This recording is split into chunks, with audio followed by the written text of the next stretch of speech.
බහතෝරන වයසේ චූටි පුතාලා දුවලා ඉන්න අම්මලා තාත්තලාට උපදේශයක්. මේක කල්පනා කරන්න හිතන්න.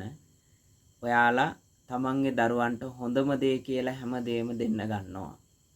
ඉල්ලන හැමදේම අරන් දෙනවා. සෙල්ලම් බඩුද සෑම දේම කෑම බීමද හැමදේම දරුවන්ට දෙනවා. හැමදේම දරුවන්ට තමයි දෙන්න ඕනි. හැබැයි එයාලට ලැබෙනකොට එයාලට පණිවිඩයක් එක්ක අපි ඒ දේ ලබා දෙන්න ඕනි. ඔබ තීරණය කරන්න දරුවන්ට 50%ක් හොඳම දේවල් ලබා දෙන්න. 50%ක් දෙන්න එපා. එනිසා මේ අවවාදේ සමහර ලාවට නීරස වෙන්න පුළුවන්. නමුත් මේ තුල ලොකු යථාර්ථයක් තියෙනවා. ඇයි ඒ? දරුවන්ට පුහුණු කරන්න ඕනේ ලැබීමේ සතුට වගේම නොලැබීමේ දුක.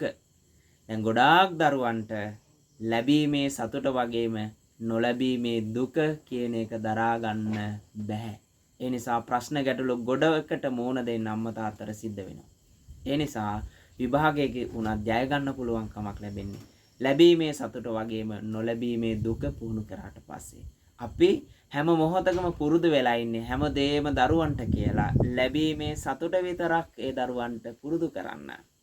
ඒ නිසා ඒ වැරද්ද කරන්න එපා. හොඳ අවබෝධයෙන් යුක්තව දරුවන්ට ලැබීමේ සතුට වගේම නොලැබීමේ දුකත් පුහුණු කරන්න.